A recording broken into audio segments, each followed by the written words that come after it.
पूर्णमदः पूर्णमिदं पूर्णात् पूर्णमुदच्यते पूर्णस्य पूर्णमादाय पूर्णमेवावशिष्यते। ॐ शान्तिः शान्तिः शान्तिः।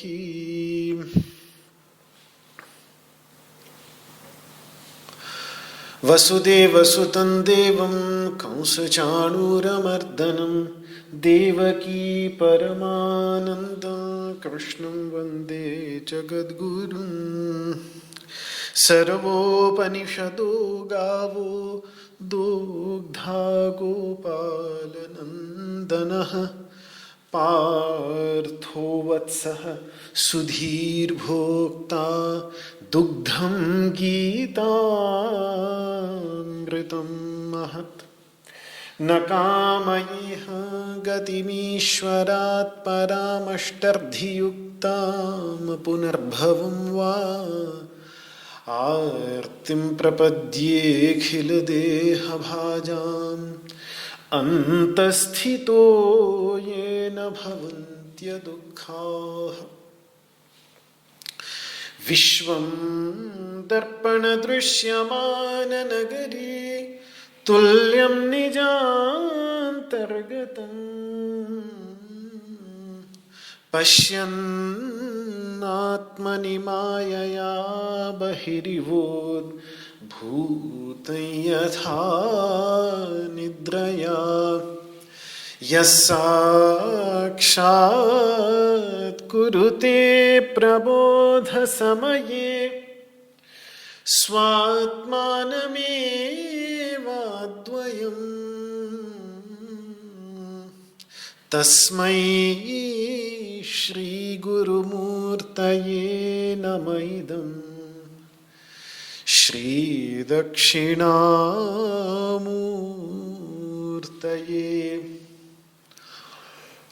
ॐ शान्तिः शान्तिः शान्तिः। ओम नमो भगवते वासुदेवाय।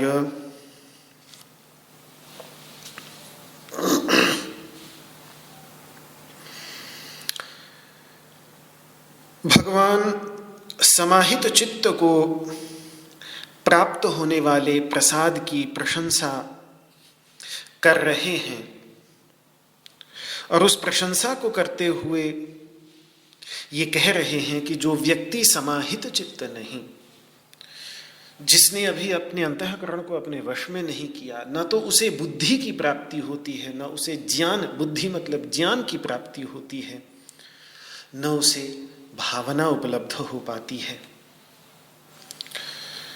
और बिना भावना के शांति कहाँ और अशांत व्यक्ति को सुख कहाँ। श्लोक का उच्चारण कर लें, फिर इस पर और विचार करते हैं। 66वां श्लोक है दूसरे अध्याय का। नास्ति बुद्धिरयुक्तस्य न चायुक्तस्य भावना न चाभावयतः शान्तिर् अशान्तस्य कुतः सुखम् नास्ति बुद्धिरयुक्तस्य न चायुक्तस्य भावना न चाभावयतः शान्तिर् अशान्तस्य कुतः सुखम् नास्ति बुद्धिरयुक्तस्य न चायुक्तस्य भावना न चाभावयतः शान्तिर् अशान्तस्य कुतः सुखम्।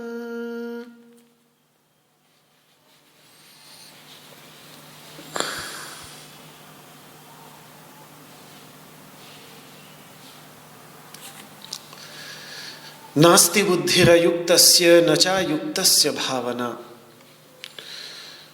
जिसका अंतःकरण समाहित नहीं वो श्रवण मनन करेगा भी तो भी भावना नहीं कर पाएगा, निदिध्यासन नहीं कर पाएगा। क्यों? क्योंकि फिर आप कहेंगे श्रवण मनन कैसे कर रहा है? तो श्रवण मनन से हो सकता है उसको पूजा मिल रही हो, उसको प्रतिष्ठा मिल रही हो कि ये बड़े, इन्होंने ये बहुश्रुत हैं, इन्होंने बहुत सुना है, बहुत श्रवण किया है। तो बहुश्रुत एक बड़ी भारी प्रशंसा प्राचीन काल में होती थी, बहुश्रुत की पूजा होती थी, बहुश्रुत की प्रसिद्धि थी, बड़ी भारी प्रतिष्ठा होती थी उसकी।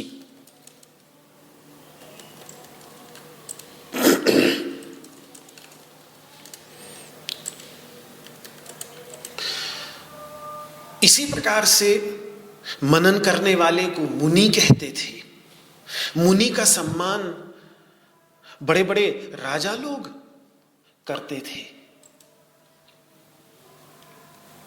क्योंकि बड़े बड़े राजाओं को भी जो शांति अपने राजमहल में, अपने राजमहलों में, अपने दरबार में जो शांति नहीं मिलती थी, वो ऐसे श्रवण मनन निदिध्यासन से संपन्न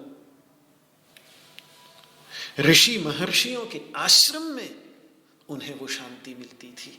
यही कारण है, देखिए अभिज्ञान शाकुंतलम जो भारतीय संस्कृत साहित्य की सर्वश्रेष्ठ कृतियों में से एक है, उसमें प्रारंभ में हम क्या देखते हैं कि जब महाराजा दुष्यंत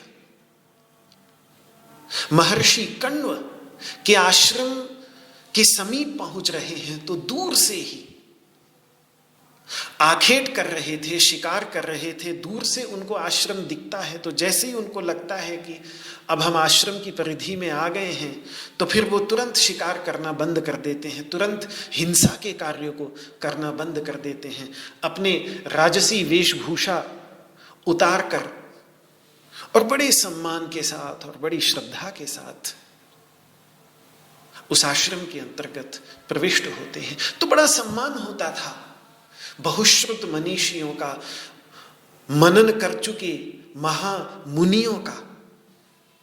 तो हो सकता है कोई व्यक्ति, मधुसूदन सरस्वती जी यहां पर समझाते हैं कि हो सकता है कोई व्यक्ति उसी पूजा और उसी प्रतिष्ठा की प्राप्ति के लिए, अब आजकल तो बिना श्रवण मनन के भी खूब पूजा मिल जाती है, प्रतिष्ठा मिल जाती है, इसीलिए अधिकतर तो अब श्रवण मनन भी नहीं करते। बहुत बड़ा तबका है जो अब श्रवण मनन भी नहीं करता, जब वैसे ही बिना श्रवण मनन किए ही पूजा प्रतिष्ठा मिल जाती है इतनी, तो फिर श्रवण मनन भी क्यों करना। अब तो स्थिति तथाकथित स्पिरिचुअल वर्ल्ड में ऐसा ही ज्यादा दिखता है, कहने की आवश्यकता नहीं, सबको पता भी है। तो पूजा प्रतिष्ठा के लिए यदि कोई व्यक्ति श्रवण मनन कर रहा हो, यदि वही उसका उद्देश्य हो कि बस उसको प्रतिष्ठा और सम्मान की प्राप्ति करनी है, तो वो श्रवण और मनन में ही रुक जाएगा, क्योंकि उसके आगे निदिध्यासन जो है वो तो अपने लिए है। निदिध्यासन का प्रभाव अपने को दिखाई देगा। निदिध्यासन की गहराई में गया हुआ ये व्यक्ति है या नहीं, इसको बाहर के लोग नहीं पहचान पाएंगे। बाहर के लोग तो श्रवण मनन में ही अभिभूत हो जाएंगे, उसी में ही आश्चर्यचकित होकर खूब प्रतिष्ठा और सम्मान देंगे। निदिध्यासन की गहराइयों के लिए जो गहरा परिश्रम करना पड़ता है वो तो केवल परप्रत्यक्ष नहीं है, अपितु स्वप्रत्यक्ष है। केवल अपने को ही उसका अनुभव होता है, अपने लिए ही वो अनुभव में आता है। तो यदि उद्देश्य केवल प्रतिष्ठा सम्मान की प्राप्ति रही हो श्रवण और मनन करने की, तो फिर ये कमी रह जाती है कि फिर असमाहित होने के कारण, क्योंकि प्रतिष्ठा सम्मान की प्राप्ति ही उसका उद्देश्य था, अपने ऊपर उसका कोई वश नहीं था, तो ऐसी स्थिति में फिर वो निदिध्यासन की स्थिति में, भावना की स्थिति में नहीं जा पाता। भावना का वही अर्थ मैं याद दिलाना चाहूँगा जो कल मैंने किया था दोबारा से। शायद बाद में मुझे सूचित किया गया कि ये प्रश्न भी था कि भावना के लिए अंग्रेजी का कौन सा शब्द ठीक बैठता है, तो मैंने संकेत किया था कल, कल्टीवेशन। कल्टीवेशन शब्द जो है वो अंग्रेजी का बहुत ही अच्छा शब्द है, जो बहुत ही, एक तो किसान कल्टीवेट करता ही है अंग्रेजी में, जब हम कहते हैं कि the farmer cultivates his land, एक किसान जो है वो अपनी ज़मीन को कल्टीवेट कर रहा है, यानी उसमें बीज बोकर उसमें कुछ फसल पैदा कर रहा है। पर पाश्चात्य दर्शन के अंतर्गत कल्टीवेट का ये भी भाव होता है, अगर ऑक्सफोर्ड डिक्शनरीज आदि डिक्शनरी में देखें तो पता चलता है कि कल्टीवेट शब्द का ये भी भाव है कि अपने अंतर्गत सद्गुणों को जन्म देना, दैवीय गुणों को, अच्छे गुणों को, जो वर्चुअस क्वालिटीज़ हैं उनको प्रजनित करना, उन्हें उत्पन्न करना, ये भी कल्टीवेशन का एक भाव अंग्रेजी के शब्द का होता है, जो बिल्कुल भावना शब्द का अर्थ है। तो लेकिन यहाँ पर भावना किसी सद्गुण की भावना नहीं है, किसी सद्गुण की किसी सद्गुण का उत्पादन नहीं है, अपितु जो मैं कल बात कह रहा था कि अपना जो वास्तविक स्वरूप है, शुद्ध चैतन्य स्वरूप, जिसको उपनिषद आत्मा कह देती हैं, आत्म तत्व कह देती हैं, तद विषयक स्मृति का प्रवाह, उसकी चेतना का प्रवाह, कि कुछ भी करें लेकिन उसकी स्मृति सदा बनी रहे, उस परमात्म तत्व की स्मृति बनी रहे, एक लगातार उससे अनुप्राणित विचार का प्रवाह। कितने भी और विचार आते रहे कोई बात नहीं, सविकल्प समाधि के अंतर्गत सारे द्वैत के विकल्प चलते रहते हैं, लेकिन जैसे प्रेम में डूबा हुआ प्रेमी अपने प्रेमास्पद कुछ भी काम करता रहता है, या एक माता जब अपने बच्चे का ख्याल रखती है तो कुछ भी घर के सारे काम करते हुए भी, जहाँ इसीलिए भक्ति का भावना के साथ बड़ा गहरा संबंध है, लोग दोनों को मिला जाते हैं। भक्ति और भावना एक चीज नहीं है, भक्ति के कारण भावना आसान हो जाती है, क्योंकि जहाँ प्रेम होता है, प्रेम के अंतर्गत कुछ ऐसी शक्ति है कि वो ध्यान सहज बना देता है।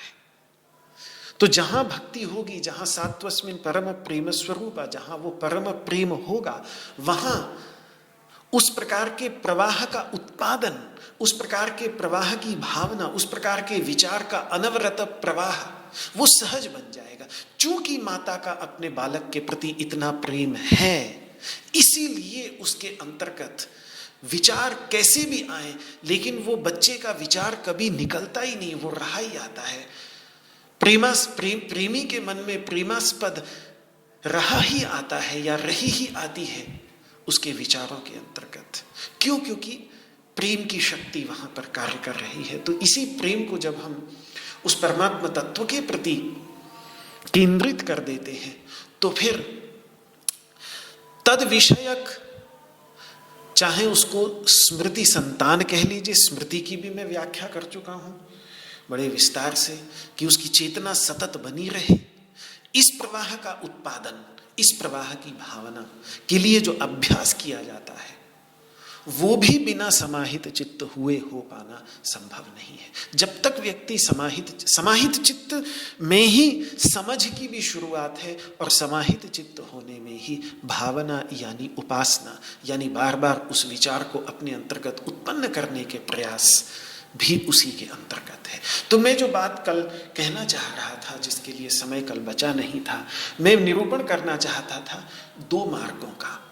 एक तो बुद्धि शब्द से भगवान जो कह रहे हैं ज्ञान मार्ग, और एक भावना शब्द से जिसको कह रहे हैं अर्थात उपासना का मार्ग। दोनों ही मार्गों के लिए भगवान कह रहे हैं कि युक्त होना, अंतःकरण को समाहित करना आवश्यक है, अंतःकरण को एकाग्र करना आवश्यक है। बिना अंतःकरण को एकाग्र किए, जैसे गणित की किसी समस्या का समाधान नहीं प्राप्त किया जा सकता,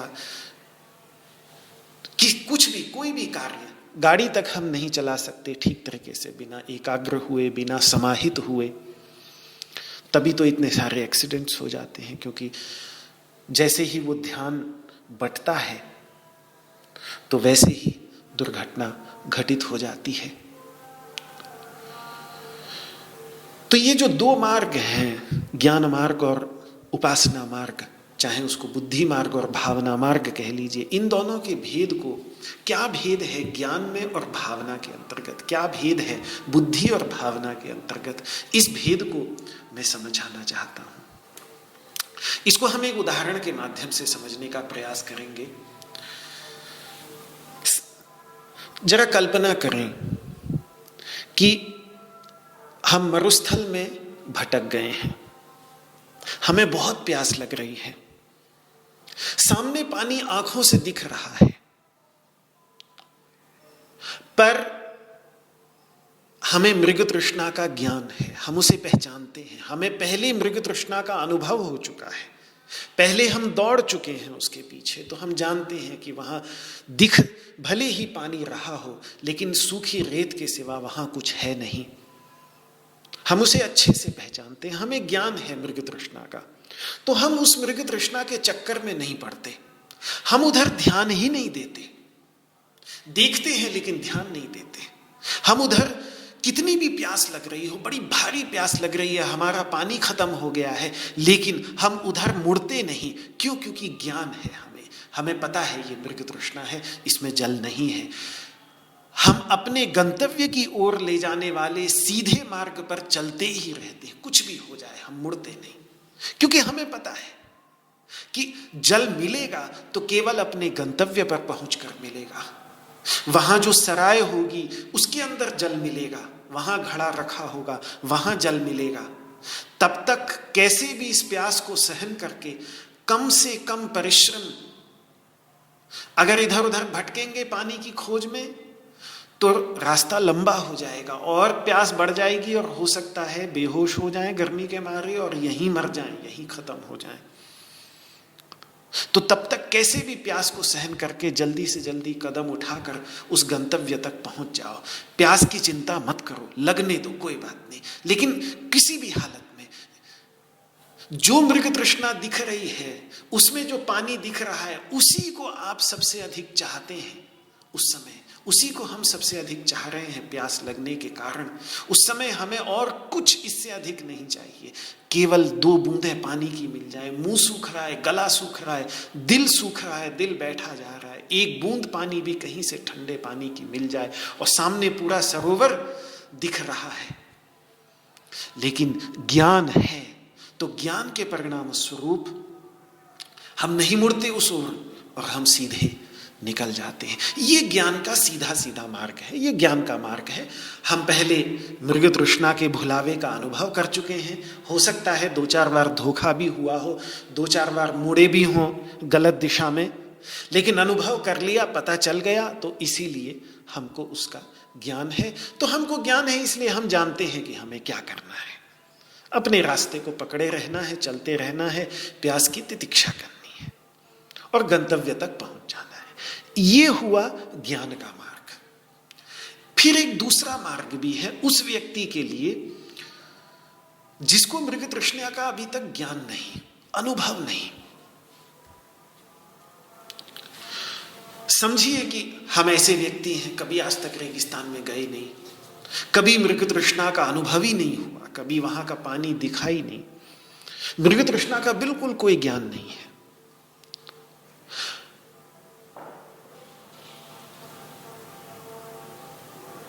कभी उसकी भुलावे में नहीं आए, कभी उसका अनुभव नहीं किया मृग तृष्णा का, तो उस समय पानी का तालाब, नीले नीले पानी का तालाब देखकर हम उस ओर दौड़ जाना चाहते हैं, क्योंकि प्यास के मारे बहुत बुरा हाल है। पर यात्रा पर निकलने से पहले हमारे एक बहुत ही हितैषी मित्र ने हमें मृग तृष्णा के बारे में सावधान कर दिया था और सब कुछ बता दिया था। अनुभव हमें नहीं है, लेकिन उसने बता दिया था सब कुछ कि भाई देखो, रेगिस्तान में जाओगे तो हो सकता है फलानी जाकर के वहां पर तुमको ये पानी का सरोवर दिखाई देगा, तो उस ओर मुड़ना मत, सीधे अपने रास्ते पर चलते रहना, जो सीधा रास्ता है उसको पकड़े रहना। उसने हमें खूब समझाया मृग तृष्णा के बारे में, और हमें बताया भी कि वहां दौड़कर, रास्ते को छोड़कर चले भी जाओगे वहां, तो जितनी उसके समीप जाने की कोशिश करोगे उतनी दूर वो बढ़ती चली जाएगी, तुम्हारी प्यास नहीं मिटेगी। अपितु और उल्टे इतनी कड़ी धूप में दौड़कर उधर जाओगे तो शरीर का बचा खुचा पानी भी सूख जाएगा, और सबसे भयानक बात होगी कि रास्ते से भटक जाओगे रेगिस्तान में। तो अपनी पिपासा को सहन करना, और कुछ भी हो अपने सही रास्ते को छोड़ना मत, लगे रहना, सराय तक पहुंच जाना, वहीं जाकर तुमको पानी मिलेगा, अन्यत्र कहीं रास्ते में पानी नहीं है, सारा का सारा भुलावा है। अब हम उसकी बात मान लेते हैं, पर चूंकि स्वयं अनुभव नहीं है तो कहीं ना कहीं मन में शंका बनी रहती है कि अरे क्या पता सचमुच में पानी आ गया हो। पर हम जानते हैं, हमें विश्वास है कि वो हमारा परम हितैषी मित्र है, हमारा भला ही चाहता है, तो जो उसने कहा वो हमारे हित के लिए कहा है, तो हम उसकी बात मानकर चलते रहते हैं। फिर तालाब के तट पर लगे बड़े बड़े खजूर के पेड़ भी हमको दिखे, तो उनका मीठा मीठा नीरा हमारे मन को आकर्षित करता है कि अरे, हमें विश्वास ही नहीं होता कि ये सब मृग तृष्णा में कैसे हो सकता है, मृग तृष्णा में खजूर के पेड़ भी दिख जाए, और बड़े बड़े खजूरों के गुच्छे से लदे पेड़ साफ साफ दिख रहे हैं, ये कैसे मृग तृष्णा हो सकती है। हमारा मन बार बार उधर आकर्षित हो रहा है, तो हमें मृग तृष्णा का अनुभव नहीं, पर उस समय एकमात्र बचने का रास्ता यही है कि हम अपने उस हितैषी मित्र पर पूर्ण विश्वास करके उसकी बात को बार बार अपने को याद दिलाकर उधर जाने से बचते रहें। बार बार याद दिलाएं कि देखो उसने कहा था कि वहां नहीं जाना है, तो इसलिए नहीं जाना है। फिर मन में इच्छा, मन तो खींचेगा उधर, क्योंकि नजरों से दिख रहा है तो मन खींचेगा, तो फिर याद दिलाना कि नहीं नहीं, वहां जाऊंगा तो रास्ते से भटक जाऊंगा, गंतव्य पर ही जाकर जल मिलेगा, गंतव्य पर ही जाकर खजूर मिलेंगे, ये केवल नजरों का धोखा है। बार बार, हर बार चरण पैर उधर जाना चाहते हैं, लेकिन हम हर बार अपने को याद दिलाने का प्रयास करते हैं कि हम उधर न जाएं, जिससे सही मार्ग पर केंद्रित। तो जो बात हमें ठीक ठीक अभी ज्ञात नहीं, उस बात को जब हम किसी अन्य विश्वसनीय व्यक्ति के कहने पर उसे वैसे ही स्वीकार करके और फिर पुनः बारंबार अपने को याद दिलाते हैं ज्ञान के अभाव में, ये हुआ भावना का मार्ग। तो ज्ञान के मार्ग में और भावना के मार्ग में भेद यही है कि ज्ञान में तो ज्ञान है, और ज्ञान के बाद भावना सरल भी हो जाती है, क्योंकि फिर एक बार जब ज्ञान हो गया तो बुद्धि की कुछ ऐसा सहज स्वभाव है कि बुद्धि हमेशा सत्य को पकड़ती है, सत्य की ओर ही आकर्षित होती है।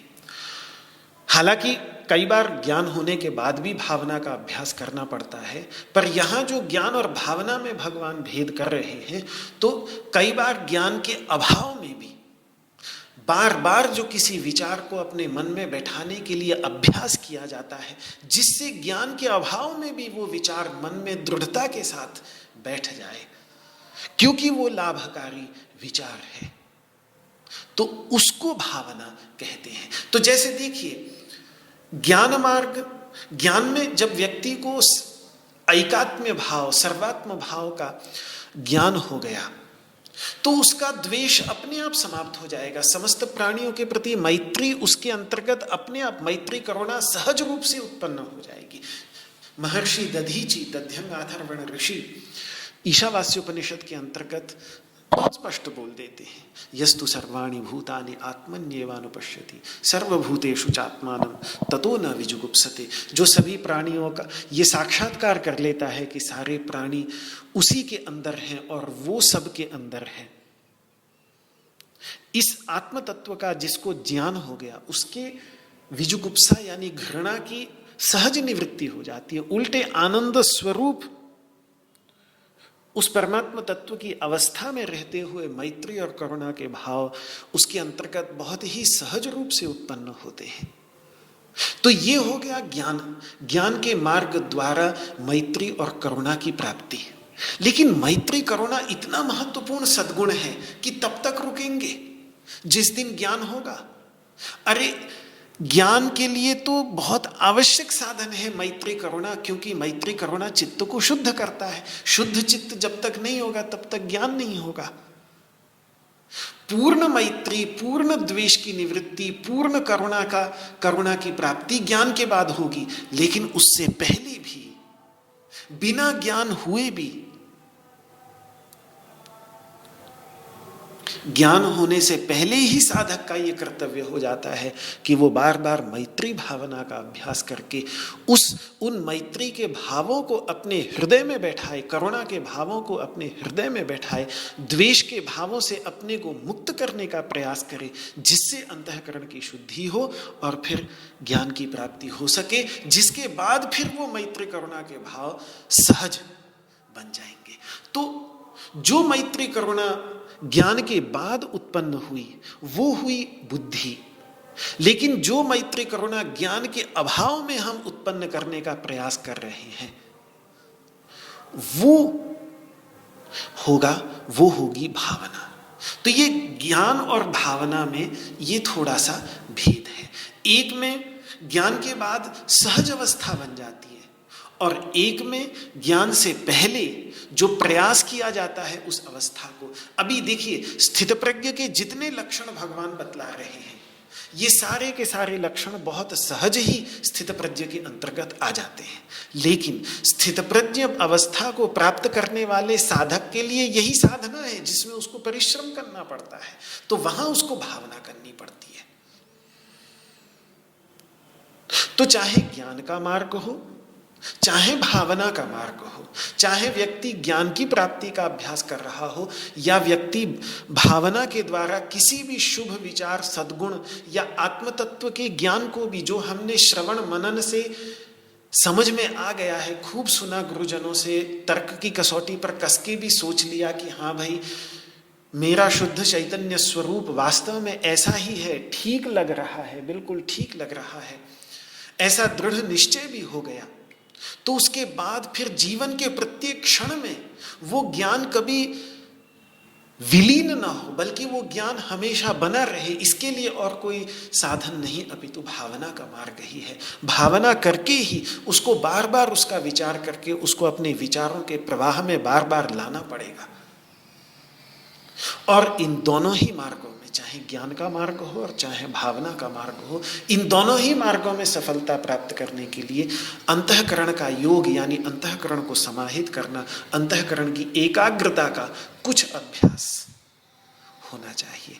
बिना अंतःकरण को समाहित किए, बिना अंतःकरण को एकाग्र किए न तो ज्ञान होगा और न ज्ञान की तैयारी के लिए आवश्यक जो भावना यानी उपासना है वो उपासना भी नहीं हो पाएगी। तो भावना ज्ञान से पहले की अवस्था है और बहुत ही आवश्यक साधना है जो साधक को करनी पड़ती है। दोनों के लिए समाहित होना परम आवश्यक है। ये बात भगवान यहाँ पर योग को महत्व देते हुए कह रहे हैं कि नास्ति बुद्धि अयुक्तस्य न चायुक्तस्य भावना। अच्छा, एक बात और, पीछे के उदाहरण में मैंने ज्ञान और भावना के भेद को स्पष्ट करने के लिए अज्ञान के संदर्भ में भावना की बात की और उसी को उपासना कह देते हैं, क्योंकि उपासना जब बिना ज्ञान हुए केवल विश्वास के आधार पर, जैसे हमारा वो यात्री चूंकि अपने रेगिस्तान में से होके गुजर रहा है, उसको एक विश्वास है अपने हितैषी मित्र के ऊपर कि हितैषी मित्र है, वो हित ही चाहता है, कोई बुरा नहीं चाहता, तो इसलिए वो जो बात कहेगा अनुभव पूर्वक कहेगा, तो उस विश्वास के साथ वो बार बार अपने को याद दिलाता रहता है कि मुझे बहुत प्यास लग रही है, लेकिन ये पानी झूठा है, इसलिए इस पानी को पीने में नहीं जाऊंगा मैं अपने। फिर थोड़ी देर बाद जब भूल जाता है तो फिर उधर की ओर कदम मुड़ते हैं, तो फिर याद दिलाने की अपने को कोशिश करता है। तो ये अज्ञान के संदर्भ में भावना की बात मैंने की, एक विश्वास के आधार पर, इसी को ही उपासना भी कह देते हैं। लेकिन भावना केवल अज्ञान तक सीमित नहीं है, भावना कभी कभी ज्ञान के संदर्भ में भी हो सकती है। हो सकता है कि ज्ञान हो गया हो, लेकिन एक बार ज्ञान हो गया, अनुभव हो गया, लेकिन तब भी उस ज्ञान की सतत स्मृति बनाए रखने के लिए कई बार भावना का अभ्यास करना पड़ता है। देखिए, ज्ञान जीवन में, ज्ञान इतना अद्भुत और एक तरीके से देखा जाए तो इतना सरल है, और हम देखें अगर गहराई से तो हमारे जीवन में बहुत कुछ, कभी कभी ऐसे क्षण आते हैं जब ज्ञान के क्षण होते हैं, जब हमारे समझो कि बिल्कुल ऐसा लगता है जैसे दिमाग के बंद दरवाजे खुल गए हों। और विशेषकर अगर आप देखें श्मशान में जाकर, ज्ञान तो शायद सभी को हो जाता है, जितनी देर श्मशान में बैठे रहते हैं, शव का दाह चलता रहता है, उस समय कितना ज्ञान निकलता है अंदर से, और उस समय बिल्कुल सच्चा होता है। ऐसा नहीं कि उस समय हमारे बिल्कुल वही भाव होते हैं, अंदर से ऐसा महसूस होता है कि क्या क्या किस में पड़े हुए थे हम, क्या है ये सब। देखो, अंत जब ये है कि हमने भी इसी तरीके से जलना है, तो फिर क्यों, किसके लिए सब, ये सब विचार और बिल्कुल सच्चे निकलते हैं, वहां कोई दिखावे के लिए नहीं निकलते। लेकिन फिर जैसे ही श्मशान में से निकल जाते हैं, दोबारा से उसी संसार का पर्दा पड़ जाता है, चक्कर में पड़ जाते हैं, तो फिर वो सारा का सारा ज्ञान जो वहाँ उत्पन्न हुआ होता है, वो फिर दोबारा से उसके संस्कार जो हैं वो कमजोर हो जाते हैं, और वो दिमाग के पिछवाड़े में चला जाता है। क्या हुआ? बस भावना की कमी है। ज्ञान आ गया, लेकिन भावना की कमी है। ज्ञान तो उत्पन्न हुआ था श्मशान में जीवन के सत्य को देखकर, लेकिन उस ज्ञान के संस्कार इतने दृढ़ नहीं हुए कि वो ज्ञान हमारे सारे के सारे विचारों को, शब्दों को और कर्मों को पूरी तरह से अपने रंग में रंग सके। संस्कार संसार के ही दृढ़ बने रहे, तो जैसे ही श्मशान में से निकल कर आए, दोबारा संसार के चक्र में पड़े, तो संसार के जो संस्कार हैं वो उन ज्ञान के संस्कारों को अभिभूत कर देते हैं। ये अवस्था साधक की भी होती है। कई बार साधना करते करते ज्ञान उत्पन्न होता है, ज्ञान होता है, और सच्चा ज्ञान होता है, वास्तव में ज्ञान होता है, लेकिन फिर प्रारब्ध कर्मवशात जब संसार में वापस आ गए, संसार के व्यवहार में लग गए, और वो संस्कार यदि दृढ़ न किए हों, साधना के द्वारा भावना करके उन संस्कारों को दृढ़ न किया गया हो, तो संसार के पुराने संस्कार जो हैं वो दोबारा दृढ़ होकर के उस ज्ञान को अभिभूत कर देते हैं। और इसीलिए कभी कभी अच्छे अच्छे ज्ञानी भी, उनका दोष नहीं होता, ये उनके संस्कारों की और भावना की कमी होती है। और ये भी नहीं कि आगे जाके किसी ने गलती की, इसका मतलब ये नहीं कि वो पहले उसके ज्ञान में कोई कमी थी।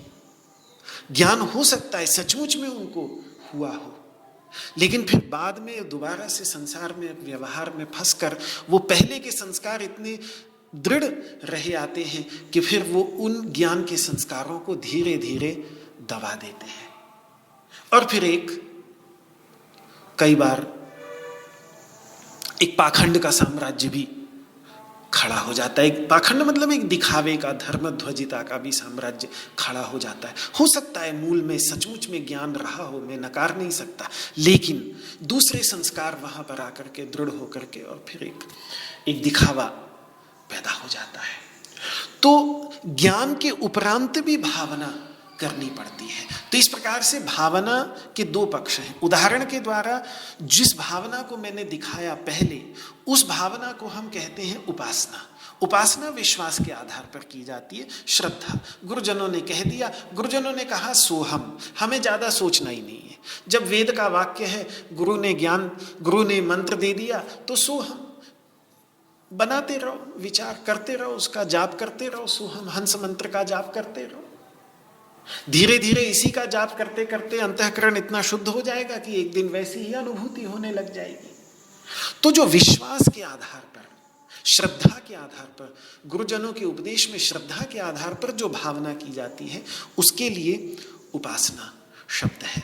जबकि ज्ञान के उपरांत जो भावना की जाती है उसको कहते हैं निदिध्यासन। तो निदिध्यासन में और दोनों ही भावना ही है, उपासना और निदिध्यासन दोनों ही भावना है, लेकिन उपासना और निदिध्यासन रूपी जो ये दो भावनाएं हैं, इनमें थोड़ा सा ज्ञान के होने और न होने का भेद है। ज्ञान के विश्वास दोनों में है, लेकिन एक में ज्ञान मूलक विश्वास है, एक में दूसरे पर विश्वास है। उपासना में जो विश्वास है वो ज्ञान न होने के कारण हमने अपने गुरुजी पर विश्वास किया हुआ है। निदिध्यासन में भी विश्वास है, लेकिन निदिध्यासन में अपने अनुभव का विश्वास है। हो सकता है जिस व्यक्ति ने पहले मृग तृष्णा का अनुभव किया हो, नहीं उसको किसी और ने बताया, उसने स्वयं अनुभव किया, लेकिन फिर भूल जाता है। तो भूल जाए तो फिर बार बार अपने को याद दिलाए वो पुराना अनुभव कि अरे नहीं भाई देखो मैं अनुभव कर चुका हूँ। पैर मुड़ रहे हैं उस ओर, लेकिन वो उस पुराने अनुभव को याद करके कहता है नहीं नहीं नहीं, मैंने अपने पैर उधर नहीं जाने देने हैं, मुझे तो अपने गंतव्य की ओर ही चलते हैं। ज्ञान है उसको मृग तृष्णा का पूरा, वो किसी और पर विश्वास करके नहीं बोल रहा है, स्वयं अपने अनुभव पर उसका विश्वास टिका हुआ है, लेकिन फिर भी वो अपने को बार बार याद दिला रहा है। ये भी तो भावना हो सकती है ना। तो इस प्रकार से भावनाएं जो हैं वो दोनों, वो केवल विश्वास पर भी आधारित हो सकती हैं और ज्ञान मूलक विश्वास पर भी आधारित हो सकती हैं। पर साधना के लिए, संस्कार, साधक के लिए अपने संस्कारों को दृढ़ करने के लिए भावना जो होती है वो बहुत अधिक आवश्यक होती है, दोनों ही स्थितियों में। तो उपासना भी भावना है, निदिध्यासन भी भावना है, दोनों ही भावनाएं हैं। पर उपासना में केवल विश्वास रहता है, ज्ञान नहीं। जबकि निदिध्यासन भावना में ज्ञान होने के कारण विश्वास तो स्वतः होता ही है। उसमें विश्वास शास्त्र पे नहीं होता, उसमें विश्वास गुरु पे नहीं होता, बल्कि अपने अनुभव पर, अपना अनुभव करके देख लिया है तो पूर्ण विश्वास है, उसमें शक की कोई, शंका की कोई गुंजाइश ही नहीं है। तो निदिध्यासन और उपासना, ये दो प्रकार की भावनाओं में यही भेद है। और अभी पीछे 2-3 दिन पहले पूछा भी गया था कि निदिध्यासन पर और थोड़ा सा प्रकाश डालें, तो इस संबंध में मैं कहूँगा कि उपनिषदों में ध्यान के लिए निदिध्यासन ही शब्द है। निदिध्यासन ही एक प्रकार से उपनिषदों का मुख्य अभ्यास है, क्योंकि औपनिषद जो योग है, औपनिषद जो योग का मार्ग है, 5 योग के 5 मार्ग हैं, जो योग दृष्टि समुच्चय के अंतर्गत आचार्य हरिभद्र सूरी जो 7वीं-8वीं शताब्दी में, यानी आज से 1300-1400 वर्ष पूर्व, भारतवर्ष के बहुत महान, पहले वैदिक विद्वान थे, वेदों के विद्वान थे, वेदों के ज्ञाता थे, जैन बनने से पहले बड़े अच्छे कर्मकांडी ब्राह्मण पंडित थे, ऐसा उनका इतिहास पता चलता है। बाद में जैन भिक्षु बन गए, और जैन भिक्षु बनने के बाद उन्होंने जैन दृष्टि से योग पर बहुत काम किया। बड़े सुंदर सुंदर ग्रंथ उन्होंने योग पर लिखे हैं जैन दर्शन की दृष्टि से। तो उनका जो ये योग दृष्टि समुच्चय है, जिसमें उन्होंने योग के सभी दृष्टियों का, जो उनके समय में आज से 1400-1500 वर्ष पर पहले जो योग की विभिन्न धाराएं थी, योग एक ही है लेकिन उसके अभ्यास की, व्यावहारिक अभ्यास की, प्रैक्टिकल जो अभ्यास है उसकी जो एक विभिन्न धाराएं थी, उन विभिन्न धाराओं का उन्होंने समुच्चय किया है और 5 धाराएं उन्होंने पहचानी हैं। एक औपनिषद धारा है, एक सांख्य धारा है, पतंजलि सांख्य धारा के हैं। औपनिषद धारा में उपनिषद, गीता इत्यादि ग्रंथ आ जाते हैं। महामुनि पतंजलि सांख्य धारा में है।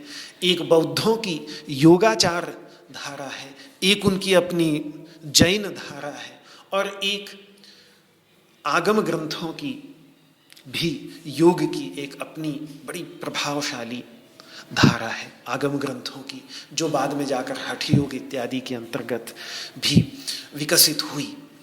तो वो भी बहुत पुष्ट 5 धाराएं उन्होंने, तो उनमें से जब वो 5 धाराओं का निरूपण करते हैं तो जो औपनिषदिक धारा है, उपनिषदों की जो धारा है, जो वैदिक धारा है, उस वैदिक धारा में मुख्य अभ्यास यही 3 है, श्रवण, मनन और निदिध्यासन। तो ये कहा जा सकता है कि महामुनि महर्षि याज्ञवल्क्य जब अपनी पत्नी मैत्रेयी को उपदेश देते हुए कहते हैं आत्मा वारे द्रष्टव्यः श्रोतव्यो मंतव्यो निदिध्यासितव्यः, अरे मेरी प्रिय मैत्रेयी, आत्म तत्व का दर्शन करना है, और आत्म तत्व का दर्शन करना है तो उसके लिए सबसे पहले जिन्होंने दर्शन किया है उनसे उस तत्व के विषय में श्रवण करना है, फिर उनके उपदेशों को हम ठीक ठीक समझे कि नहीं समझे, और तो उनको तर्क की कसौटी पर कसना है। तर्क की कसौटी पर कसेंगे तब पता चलेगा कि हम सही समझे या नहीं समझे, और फिर अंत में निदिध्यासन, ध्यान के धरातल पर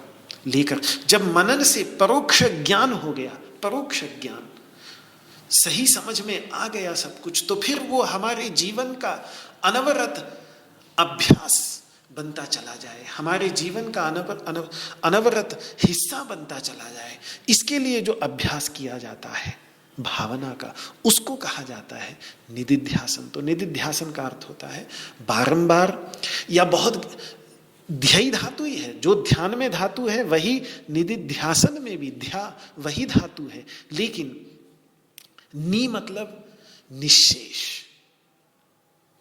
पूरी लगन के साथ, बिना कुछ छोड़े हुए, और दिध्यासन में बारंबार पूरी गहराई के साथ जो अधिक मात्रा में ध्यान का अभ्यास किया जाता है उसको निदिध्यासन, उसको निदिध्यासन कहेंगे।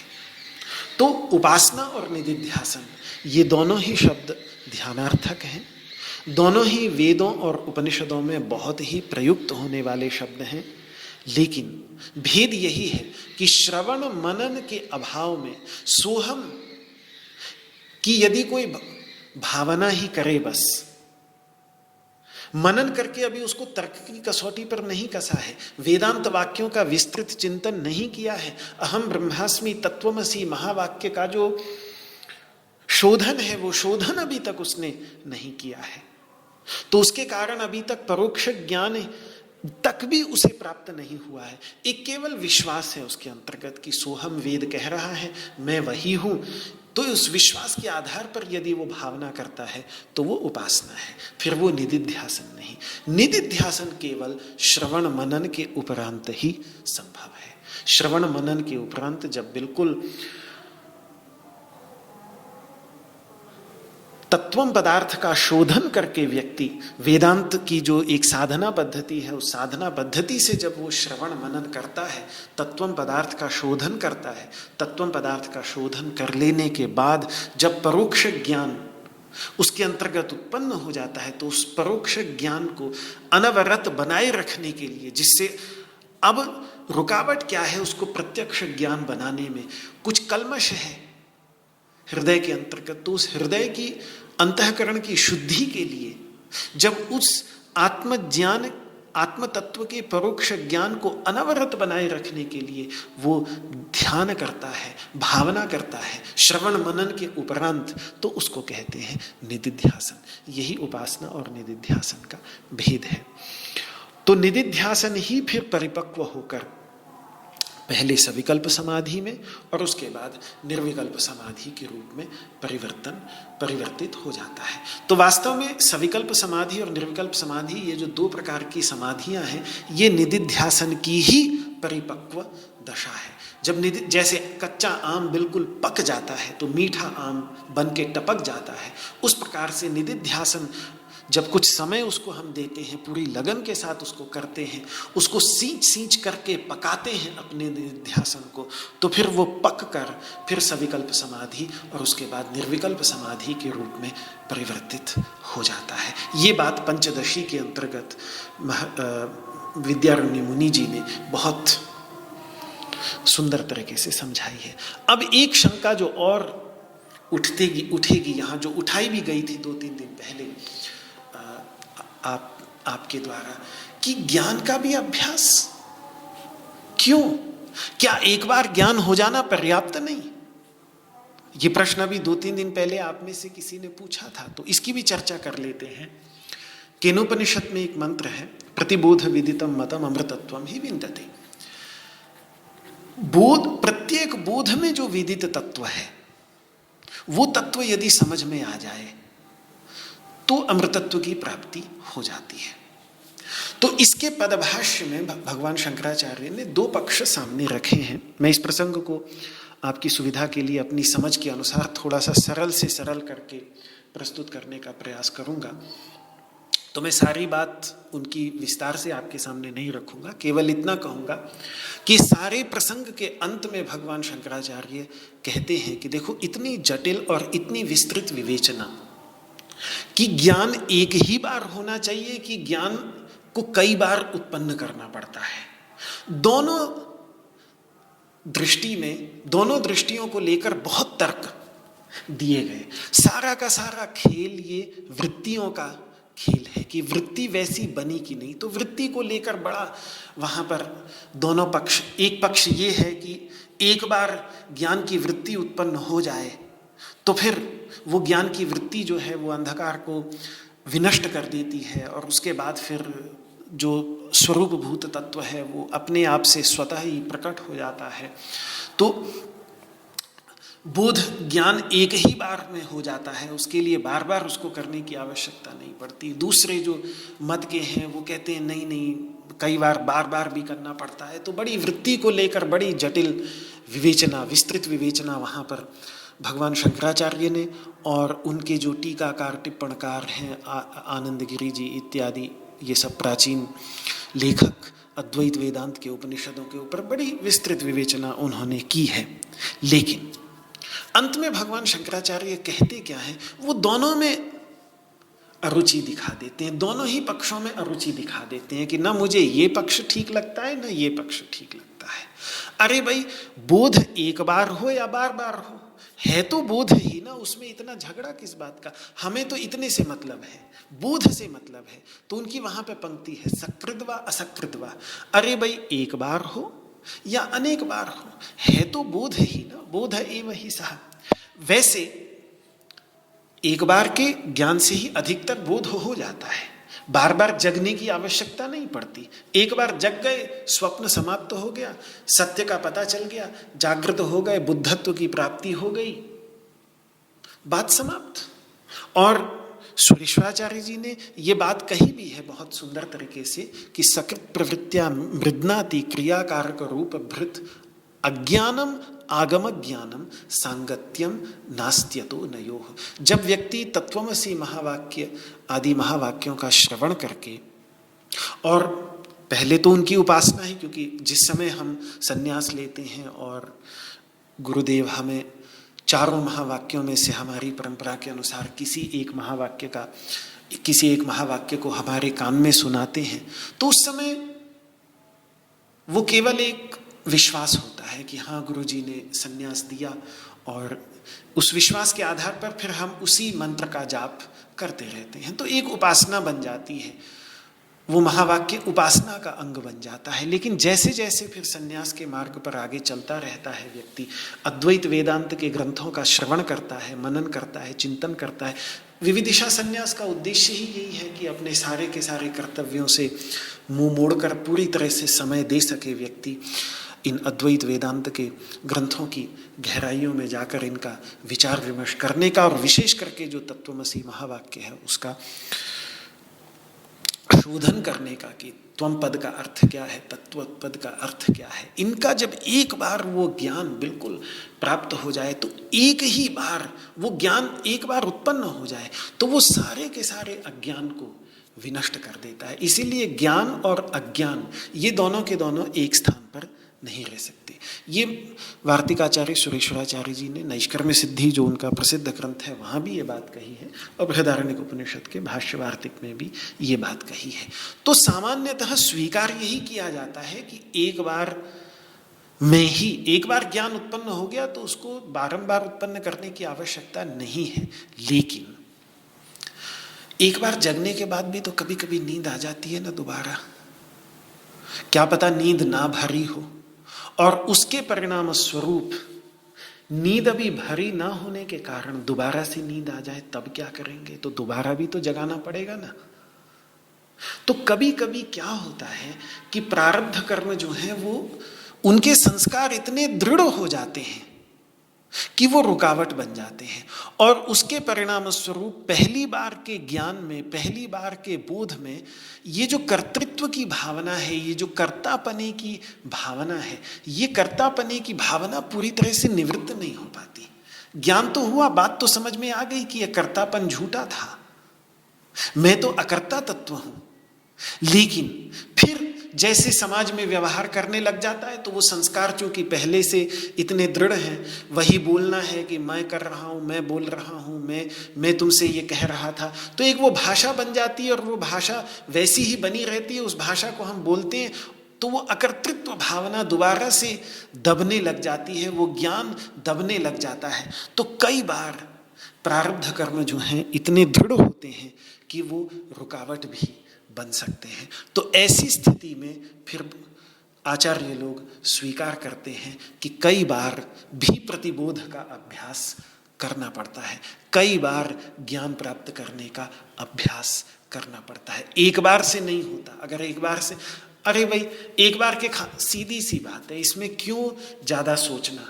एक बार के खाने से पेट नहीं भर रहा तो 2 बार खा लो, और 2 बार के खाने से भी नहीं भरता तो 3 बार खा लो। और बहुत अच्छी बात है, एक बार के खाने से ही भर जाता है तो बहुत अच्छी बात है, फिर दूसरे तीसरे की कोई जरूरत ही नहीं है।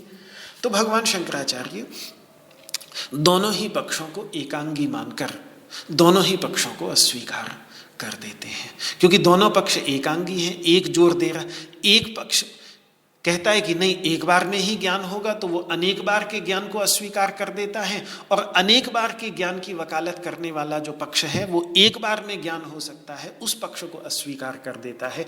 तो ये दोनों ही पक्ष एकांगी होने के कारण, सीमित होने के कारण भगवान शंकराचार्य ने पक्षद्वयेपि न आदरः, दोनों ही पक्षों में उन्होंने आदर नहीं किया है, अस्वीकार किया है। हर व्यक्ति की परिस्थिति भिन्न भिन्न होती है। किसी को हो सकता है एक ही बार में ज्ञान हो जाए, किसी को हो सकता है प्रारब्ध कर्म की रुकावट के कारण वासनाएं इतनी गहरी बैठी हुई हैं। अन्यथा बड़े बड़े ऋषि महर्षियों की भी जीवन में साधना करते करते कभी कभी नारद जी जैसी भी, महर्षि विश्वामित्र जैसे, सभी महर्षियों के साथ ऐसा नहीं होता। ऐसा नहीं है कि सभी ऋषियों के साथ हुआ हो। अनेकों ऋषि ऐसे भी हैं जो एक बार में ज्ञान होके कृतकृत्य हो गए। कुछ ऐसे हैं जो ज्ञान होने के बाद भी उन्हें वो विस्मृत भी हुआ है, और विस्मृत होने के बाद उन्होंने दोबारा से और अधिक प्रयास करके, तो भावना ज्ञान से पहले तो करनी ही पड़ती है, पर कई बार ज्ञान के बाद भी ज्ञान को बनाए रखने के लिए भावना करनी पड़ती है। तो ज्ञान से पहले अवश्यम भावी है भावना, और ज्ञान के बाद भावना कई बार आवश्यक हो जाती है। तो ये मुझे लगता है इतने के साथ मैंने भावना स्पष्ट कर दी। तो अब चूंकि बोध कई बार भी करना पड़ सकता है, तो इसके लिए भावना यानी आत्मज्ञान का उत्पादन करते रहना पड़ता है बोध के बाद भी। सीधी सी बात है, एक बार तिल्ली माचिस पर घिसने से यदि आंच नहीं निकलती तो कई बार घिसते हैं हम। एक बार में निकल जाए तो बहुत अच्छी बात है। कई बार एक बार में थोड़ी आग पकड़ तो लेती है, लेकिन फिर पूरी तरह से नहीं जलती तो दोबारा घिसना पड़ता है। कई बार मसाला गीला हो या पट्टी जो है घिसने की वो सीज गई हो तो बहुत बार भी घिसनी पड़ती है। तो ऐसे ही अपने अंतर्गत वो रस अधिक हो, राग द्वेष का रस बहुत अधिक हो, तो फिर अधिक परिश्रम करना पड़ता है भावना। तो भावना यही है, बार बार घिसना मन का। तो देखिए है क्या, मैं बताता हूं कि इस देह में जो आत्मबुद्धि के संस्कार हैं, देह को देख करके देह में यही मैं हूं, इसके जो संस्कार असंख्य जन्म जन्मांतरों से इतने दृढ़ बैठे हुए हैं कि कितना भी ज्ञान हो जाए कितनी भी बात समझ में आ जाए, ये व्यवहार में आते ये देहात्म बुद्धि लौट कर आ जाती है, अहंकार लौट कर आ जाता है। एक बार पता भी चल गया कि नहीं भाई ये देह आत्मा नहीं है, मैं तो शुद्ध चैतन्य स्वरूप तत्व हूं, उसका अनुभव भी होने में आने लगता है। लेकिन फिर कुछ देर में फिर व्यवहार में लग जाते हैं तो फिर वही संस्कार, बड़ा विचित्र, खुद को आश्चर्य होता है कि क्या है ये। अभी अच्छे खासे बैठे थे पेड़ के नीचे, चिंतन कर रहे थे मांडुक्य उपनिषद का, गहराई से सब कुछ लग रहा था कि अरे यही परम सत्य है, देखो कितना अद्भुत सत्य, मैंने कभी सोचा ही नहीं। कृतकृत्य महसूस करते हैं अपने आप को, इतनी प्रसन्नता आंतरिक आती है कि कितना बड़ा सत्य जो सामने था लेकिन हम पहचान नहीं पा रहे थे, आज वो सत्य समझ में आ गया।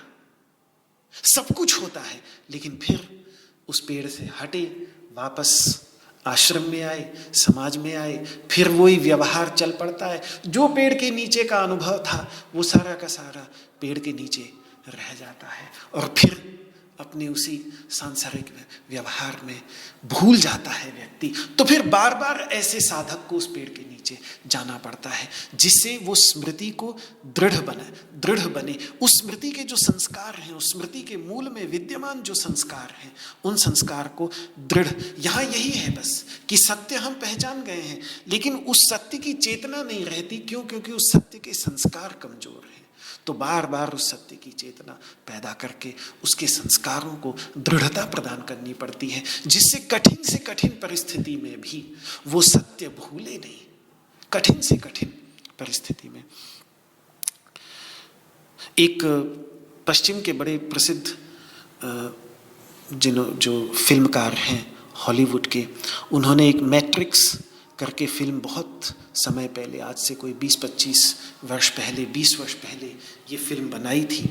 और जो फिल्म बनाई थी उसके मूल में जो बनाने वाले थे, बहुत ही आधुनिक तरीके से उन्होंने प्रस्तुतिकरण किया है, लेकिन जो उसके निर्देशक वगैरह लोग थे वो ध्यान के साहित्य से परिचित थे, भारतीय आध्यात्मिक साहित्य से परिचित होकर उन्होंने वो फिल्म बनाई थी। तो उसमें भी यही चीज़ है कि वो पूरे मैट्रिक्स से मुक्त होने के लिए बार बार वो एक कंप्यूटर के प्रोग्राम के अंदर फंसा हुआ है जीव, उससे मुक्त होने के लिए उसको बार बार अपने को याद दिलाना पड़ता है कि ये जो मुझे दिख रहा है ये वास्तव में सत्य नहीं है, सत्य तो बाहर है, मैं तो एक कंप्यूटर के प्रोग्राम जो आर्टिफिशियल रियलिटी है उसके अंदर मैं फंसा हुआ हूँ। तो बार बार उसको अपने आप को याद दिलाना पड़ता है, भूल जाता है लेकिन फिर उसको अपने आप को याद दिलाना पड़ता है। तो वहाँ बहुत समय पहले, 20 वर्ष पहले जब ऑस्ट्रेलिया में था, तब इन सब चीज़ों पे चर्चा होती थी। तो एक मित्र जिनके घर में ठहरे हुए थे, उन्होंने 2002 में उस समय ये फिल्म दिखाई थी। तो तब का अचानक वो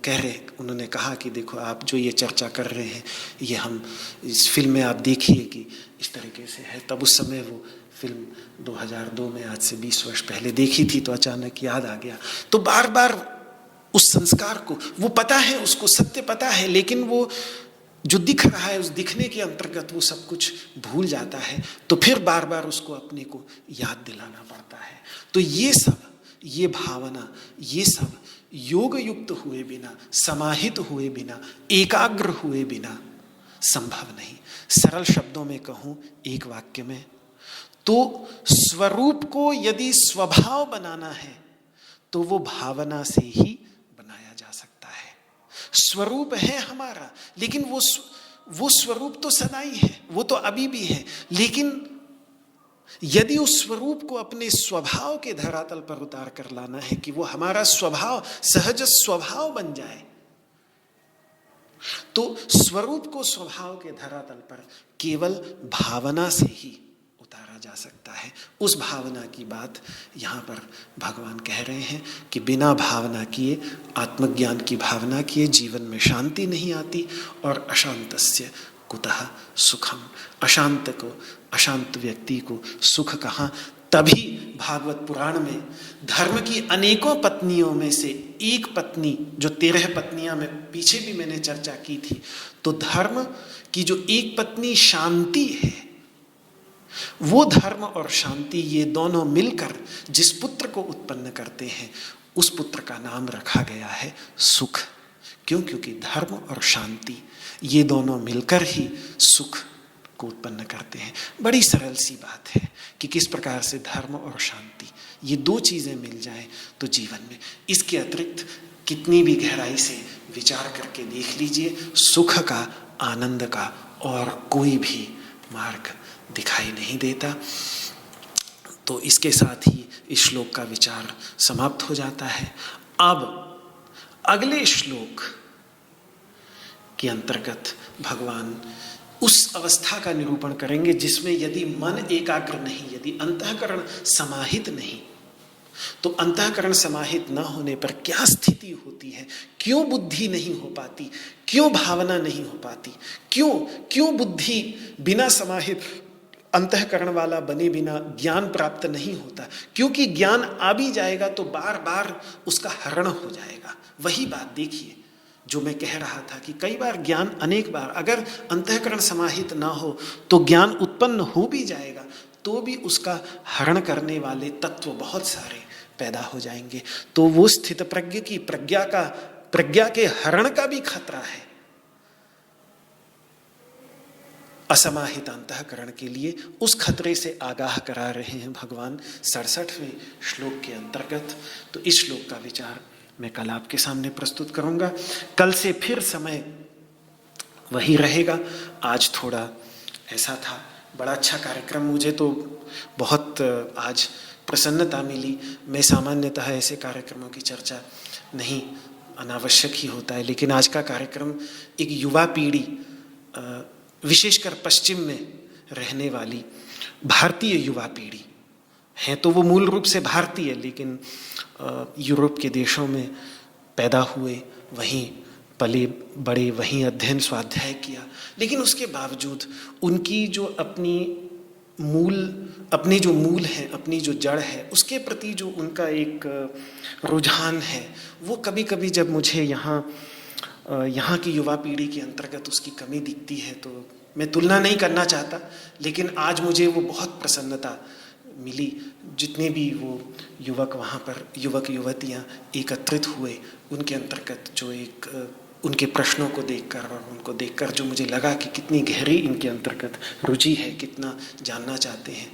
स्थानीय अर्थात विदेशी युवक तो कम ही थे, ज़्यादातर सब भारतीय मूल के ही थे, लेकिन बहुत ही अच्छा अनुभव मुझे, बहुत ही। और अब हम लोगों ने निश्चय किया है कि हुआ तो मासिक स्तर पर और अन्यथा त्रैमासिक स्तर पर कम से कम मिलते रहेंगे इसी प्रकार से, और इस प्रकार से ये ज्ञान की चर्चा आगे भी चलती रहेगी। तो बड़ा अच्छा, उत्साहपूर्ण मैं अपने को आज महसूस कर रहा हूँ, लगा आपके साथ थोड़ा सा शेयर कर लूँ।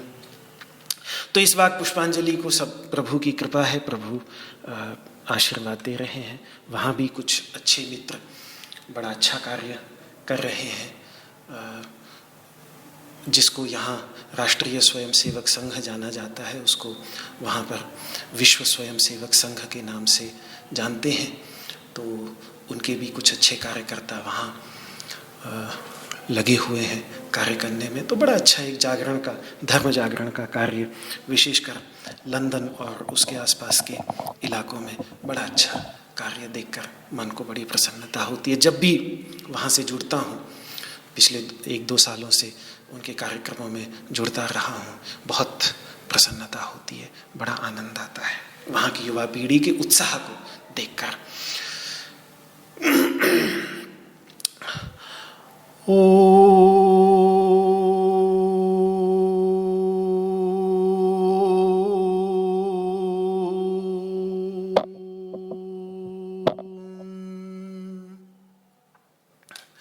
सर्वे भवन्तु सुखिनः, सर्वे सन्तु निरामयाः, सर्वे भद्राणि पश्यन्तु, मा कश्चित् दुःखभाग् भवेत्।